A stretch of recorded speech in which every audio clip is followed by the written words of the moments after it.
नमस्कार, बहुत स्वागत है आपका किसान तक में। मैं हूं आपके साथ संध्या बेस्ट। बुलेटिन की शुरुआत करेंगे और आज खबरों में जिन खबरों को लेकर बातचीत करेंगे बुलेटिन में, वो खबरें इस तरीके से हैं। सबसे पहले बात करेंगे हम गेहूं के दाम को लेकर और उसके बाद जो खबर निकलकर सामने आ रही है दिल्ली से खबर, जहां जल संकट गहराता जा रहा है।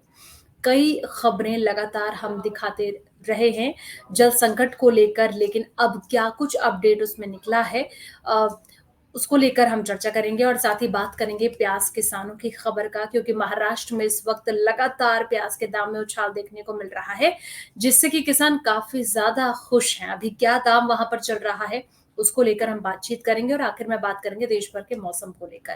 तो दोस्तों, सबसे पहले बात करते हैं गेहूं खरीद को लेकर, जहां गेहूं की सरकारी खरीद अपने वास्तविक लक्ष्य से अभी बहुत पीछे है। सरकार ने टारगेट 372.9 लाख मीट्रिक टन की खरीद करने का रखा है, जबकि अभी तक 265 का भी आंकड़ा हासिल नहीं हुआ है। इसकी वजह से खुले बाजार में सस्ता अनाज बेचने वाली योजना अपने ओपन मार्केट सेल स्कीम यानी कि ओएमएसएस पटरी से उतर गई है। महंगाई कम करने के नाम पर इस योजना के तहत रोलर फ्लोर और सहकारी एजेंसी को सस्ता अनाज दिया जाता है। ओएमएसएस की मौजूदगी नीति 31 जुलाई को समाप्त होने वाली है। इसके अलावा सरकार कीमतों पर बारीकी से नजर रख रही है और अब तक इस मोर्चे पर कोई चिंता नहीं है। फिलहाल मौजूदा समय में चल रही ओएमएस के तहत गेहूं की नीलामी सरकार के गठन से पहले शुरू हो गई है। इस साल मार्च में खाद्य मंत्रालय ने बफर स्टॉक स्टेकिंग मानदंडों से अधिक खाद्यान्न यानी कि गेहूं और चावल स्टॉक की बिक्री के लिए नीति को मंजूरी दी थी। दोस्तों, बात करते हैं पानी को लेकर। दिल्ली में हिमाचल से आने वाले पानी का रास्ता साफ। सुप्रीम कोर्ट ने हरियाणा से कहा कि पानी की राह में कोई बाधा नहीं आनी चाहिए। एक रिपोर्ट आपको दिखाते हैं, ये देखिए। गर्मी में हांफती और प्यासी दिल्ली को अब राहत मिलने के आसार साफ हो गए हैं। सुप्रीम कोर्ट में जस्टिस प्रशांत मिश्रा और जस्टिस केवी विश्वनाथन की पीठ ने अपने आदेश में ये साफ कर दिया है कि हिमाचल प्रदेश से आने वाले पानी को अब हरियाणा सरकार रास्ते में नहीं रोकेगी। शुक्रवार से 137 क्यूसेक पानी रोज 1 महीने तक जो हिमाचल प्रदेश सरकार ने दिल्ली को देने के लिए हामी भरी है, उस पानी को हरियाणा सरकार के नहरों के जरिए यहां तक पहुंचना है। हरियाणा सरकार का कहना था कि जब हथनीकुंड बैराज में वो पानी पहुंचेगा तो उसके पास ये नापने के लिए कोई जरिया नहीं है कि कितना पानी आया है और कितना पानी छोड़ा जाना है। छोड़े जाने पानी को लेकर तो वो नाप कर सकती है, लेकिन क्या उतना पानी आया है ये जानने का कोई जरिया नहीं है। लेकिन सुप्रीम कोर्ट ने ये साफ कर दिया कि जो पानी आ रहा है उस पानी को हरियाणा में नहीं रोका जाए, उसे निर्बाध दिल्ली तक पहुंचने दिया जाए। यानी हिमाचल प्रदेश से चला हुआ पानी हरियाणा से के जरिए दिल्ली और हरियाणा के बॉर्डर यानी हथनीकुंड बैराज तक आएगा और हथनीकुंड बैराज से वो पानी यहां दिल्ली के वजीराबाद बैराज में इकट्ठा होगा और वहां से वाटर ट्रीटमेंट प्लांट्स में जाएगा और वहां से पीने के पानी के लिए सप्लाई होगी। वहीं कोर्ट ने दिल्ली सरकार से कहा है कि वो पानी की बर्बादी पर रोक लगाने के लिए हर संभव उपाय करे, सारे उपाय करे, इस बात की निगरानी रखे कि किसी तरह के पानी की बर्बादी न होने पाए। सुप्रीम कोर्ट में जब इस मामले की सुनवाई चली तो पीठ ने यह साफ किया, हिमाचल प्रदेश सरकार ने कहा कि उसने अतिरिक्त पानी दिल्ली को देने के लिए हामी भर ली है और वो पानी 1 महीने तक दिल्ली को 137 क्यूसेक पानी दिल्ली को लगातार 1 महीने तक दिया जाएगा। हरियाणा सरकार ये कह रही है कि उसे भी कृषि के लिए पानी की जरूरत है। दिल्ली सरकार का कहना था कि इधर इनको कृषि सिंचाई के लिए पानी की जरूरत है, जिसमें थोड़ी कमी की जा सकती है कुछ दिनों के लिए, क्योंकि मानसून प्री मानसून की बारिश भी होने वाली है। लेकिन दिल्ली में लोग प्यासे हैं, लिहाजा उनके लिए पानी ज्यादा जरूरी है, उनको पानी निर्बाध रूप से पहुंचाया जाए। अब शनिवार तक दिल्ली में पेयजल यमुना के जरिए पहुंच जाएगा और उससे फिर प्यासी दिल्ली को गलातर करने में मदद मिलेगी। सुप्रीम कोर्ट ने इससे पहले की सुनवाई में 5 जून को अपर यमुना रिवर बोर्ड को मीटिंग करने को कहा था, उन सारे स्टेक होल्डर राज्यों के साथ जिन राज्यों में हरियाणा, दिल्ली और उत्तर प्रदेश आते हैं। इनकी मीटिंग के बाद ये तय हुआ कि हाँ, हरियाणा को पानी अगर हिमाचल प्रदेश सरकार दे रही है तो उसे भेजा जाए। और अब सुप्रीम कोर्ट ने अपने आदेश में साफ कर दिया है कि हिमाचल प्रदेश से आने वाला पानी दिल्ली तक निर्बाध रूप से आने में अब फिलहाल कोई बाधा नहीं है। अगली खबर दिल्ली से ही मिल रही है, जहां पर आपको बता दें कि बूंद बूंद पानी को तरसती दिल्ली और लाखों लीटर पानी की बर्बादी। यह दोनों तस्वीरें आपको हैरान कर देंगे जो हम आपको दिखाने जा रहे हैं। दिल्ली में जल संकट को लेकर कई राज्यों में तू मैं हो रही है। जल संकट के मामले में सुप्रीम कोर्ट को हस्तक्षेप करना पड़ा, लेकिन बेहद अफसोस की बात है कि जो डिपार्टमेंट को दिल्ली की प्यास बुझाने की जिम्मेदारी दी गई, उस डिपार्टमेंट की लापरवाही के कारण लाखों लीटर पानी जो लोगों के घरों में जाना चाहिए, वह गंदे नाले में जा रहा है। ये रिपोर्ट आपको दिखाते हैं। में पानी की बर्बादी की तस्वीर हम आपको दिखाने जा रहे हैं। जहां एक तरफ दिल्ली बूंद बूंद को प्यासी है, वहां पर पानी की बर्बादी की ये तस्वीर देखिए। ये बीआरटी के बगल में जल बोर्ड की पाइपलाइन है और यहाँ पर अक्सर ये डैमेज हो जाता है, जिसके वजह से लाखों लीटर जो पानी है वो बर्बाद हो रहा है। और वही गर्मी की हालत ऐसी है कि गर्मी में अगर किसी को पीने का पानी ना मिले और नहाने के लिए इतना बढ़िया अगर स्विमिंग पूल मिल जाए, वाटर पार्क मिल जाए, तो फिर उसका क्या कहना है। यहाँ पर जो लोग हैं ये इस पानी का मजा ले रहे हैं। भाई साहब, आप थोड़ा इधर आइए। आप ये बताइए कि जिस तरह से पानी की बर्बादी हो रही है, थोड़ा और इधर आ जाओ। देखो पानी का इतना लंबा ये फुहारा है कि हम लोग भी भीग गए, इतना ज्यादा है ये। कितनी राहत है आप लोगों के लिए इस तरह से पानी बर्बाद हो रहा, अच्छा नहीं लग रहा है ये। हाँ, ये 3-4 दिन हो गए फटे हुए। हाँ, तो चाहिए ऐसे चलता रहता है सुबह शाम, 24 घंटे चलता रहता है ऐसे। 24 घंटे चलता रहता है। जिस तरह लोगों के घरों में अभी पानी नहीं आ रहा, ऐसे में इतना पानी बर्बाद हो रहा है तो अच्छा नहीं लगेगा ना। हाँ, इसको बंद करा जाए। हाँ। अच्छा, एक चीज और है कि जितने भी सरकार है, आम आदमी पार्टी की सरकार ने पानी की बर्बादी पर जुर्माना लगाया है। तो इस बर्बादी के लिए आप किसको जुर्माना देना मानते हैं? वो तो जो वही करेंगे और कराएंगे। यानी उन्हीं पे जुर्माना लगेगा, जल बोर्ड पे जुर्माना लगेगा। जल बोर्ड में 3-4 दिन हो गए चलते हुए, कितना पानी बर्बाद हो गया। हाँ, तो वो तो होना चाहिए। हाँ। तो यहाँ पे हमेशा पानी बर्बाद होता है। 3-4 दिन हो गए तो 3-4 से कितना पानी बर्बाद होगा। हाँ, और पहले भी ये फटा था। पहले भी फटा था, बीच में फटा था हुआ। हाँ, हाँ। ये तो अभी साइड में फटा हुआ, 3-4 दिन हो गए।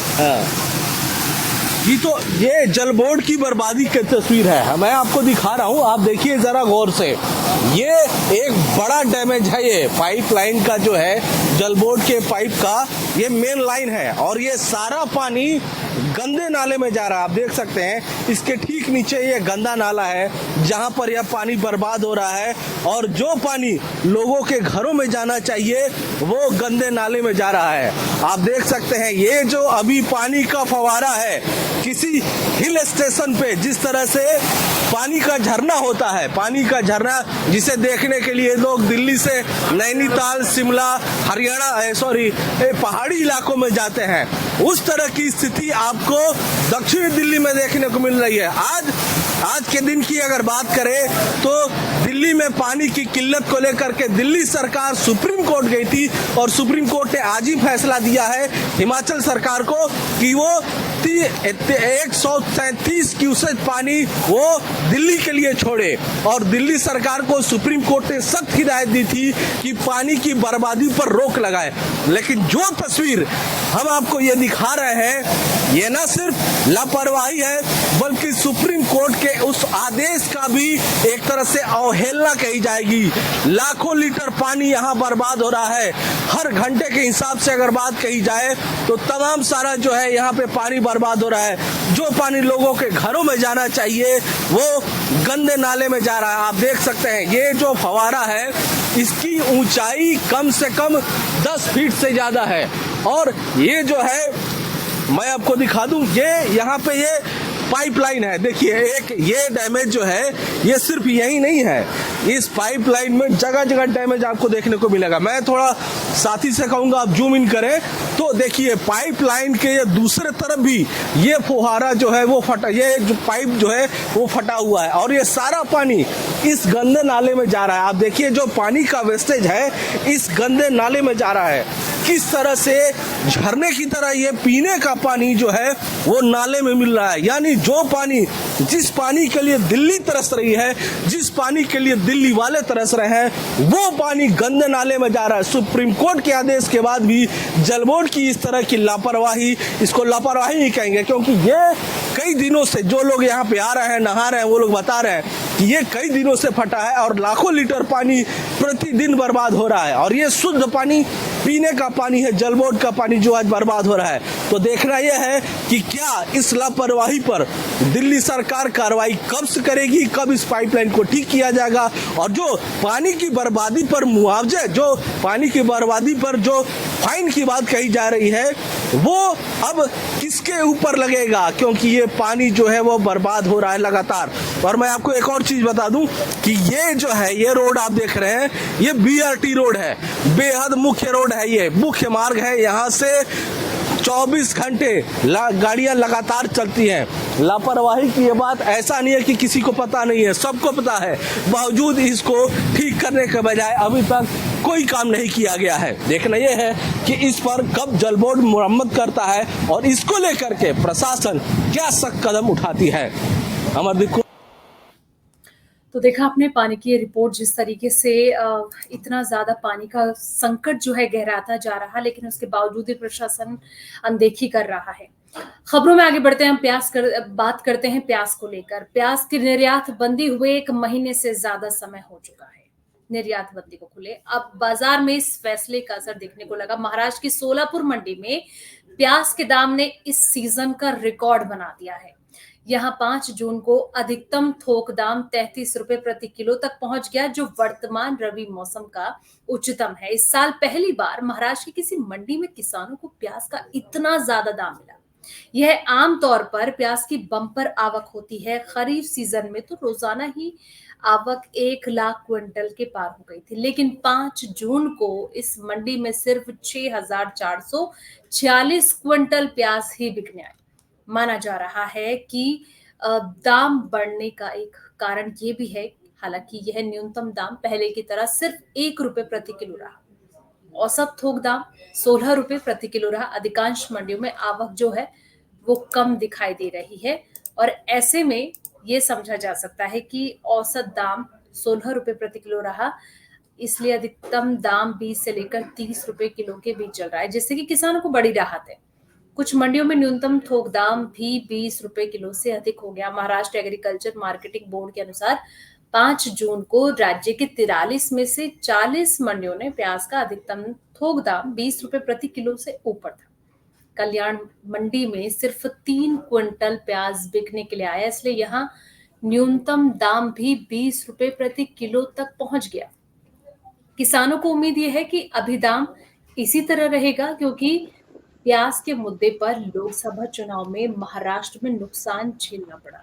सरकार अभी किसानों को नाराज करने का कोई फैसला लेने की स्थिति में नजर नहीं आ रही है, इसलिए कहीं ना कहीं इसका फायदा किसानों को मिलता दिख रहा है, जिससे कि किसानों के चेहरे खिल उठे हैं। किसान काफी ज्यादा खुश हैं, क्योंकि इसी तरीके से अगर दाम रहा तो आने वाले वक्त में किसान अच्छे से इसकी खेती करेंगे, क्योंकि जब निर्यात बंदी लगाई गई थी तब किसान आंदोलन कर रहे थे, प्रदर्शन कर रहे थे, किसानों की नाराजगी देखने को मिल रही थी, और यहाँ तक कि आलम यह था कि किसान प्याज की खेती छोड़ने का तक बड़ा फैसला लेने के फिराक में थे।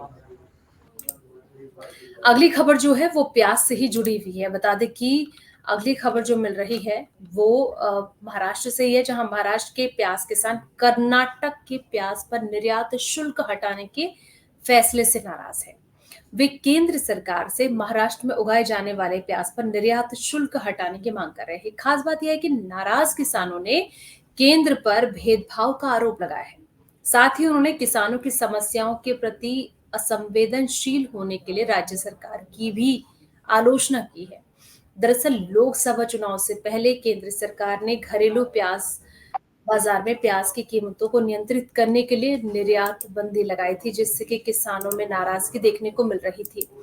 लेकिन अब ऐसे में एक रिपोर्ट के मुताबिक महाराष्ट्र के किसानों और विपक्षी दलों ने अप्रैल में गुजरात में प्याज के निर्यात पर प्रतिबंध हटाए जाने पर अपनी आवाज उठाई। लेकिन महाराष्ट्र की अनदेखी की गई। इसके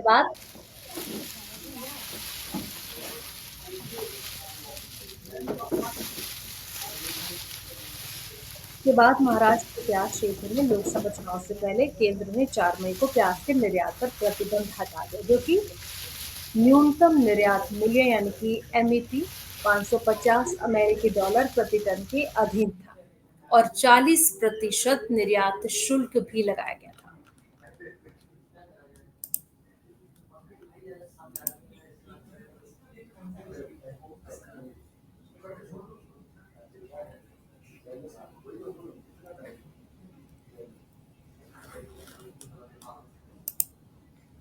अब बात करते हैं देश भर के मौसम को लेकर। जिस तरीके से हम देख रहे हैं कि कहीं पर मौसम में बदलाव देखने को मिल रहा है। दिल्ली एनसीआर में रात के वक्त अच्छी खासी बारिश हुई, जिससे कि मौसम में थोड़ी राहत है। लोगों को गर्मी से थोड़ी राहत मिलती नजर आ रही है।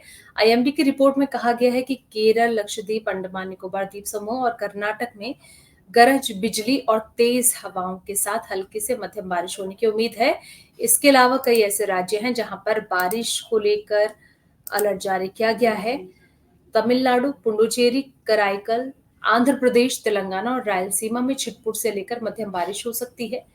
एक रिपोर्ट के अनुसार कर्नाटक में 6 जून तक भारी बारिश होने की संभावना जताई गई। इसके अलावा पूर्वोत्तर राज्यों जैसे कि अरुणाचल प्रदेश, असम, मेघालय, नागालैंड, मणिपुर, मिजोरम और त्रिपुरा के लोगों को 9 जून तक गरज के साथ बारिश, हल्की से मध्यम बारिश और तेज हवाओं के साथ आंधी तूफान चलने की संभावना जताई गई है। इस बीच आईएमडी ने उत्तर और मध्य भारत के कई राज्यों और पूर्व के कुछ हिस्सों में लू की चेतावनी जारी की है। साथ ही आने वाले दिनों में तापमान बढ़ने की आशंका जताई गई है। आईएमडी ने चेतावनी दी है कि 8 जून तक पूर्वी मध्य प्रदेश, झारखंड के अलग-अलग इलाकों में, पंजाब, हरियाणा, चंडीगढ़, दिल्ली, राजस्थान में 8 जून तक, वहीं बिहार में भी लू चलने की संभावना जताई गई है। 7 जून तक दिल्ली में गरज के साथ हल्की बारिश हो सकती है। इस बारिश से लोगों को भीषण गर्मी से राहत मिलती नजर आ रही है।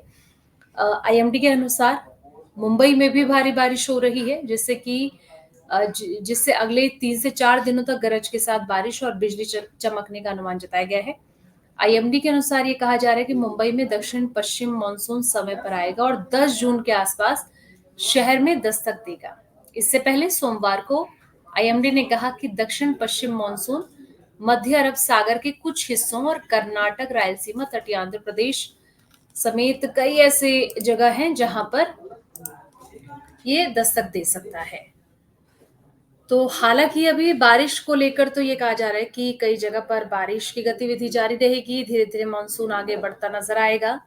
लेकिन दिल्ली एनसीआर में जैसे कि रात के वक्त बारिश ने दस्तक दी थी, लोगों को लू से थोड़ी राहत मिली थी, लेकिन दिन के वक्त खिली धूप की वजह से लोगों को फिर से गर्मी का एहसास झेलना पड़ रहा है। तो ऐसे में कुछ दिन का और इंतजार, उसके बाद होगी झमाझम बारिश, लोगों को जल्द ही राहत मिलेगी। तो दोस्तों फिलहाल इस बुलेटिन में इतना ही। बाकी तमाम खबरों के लिए देखते रहिए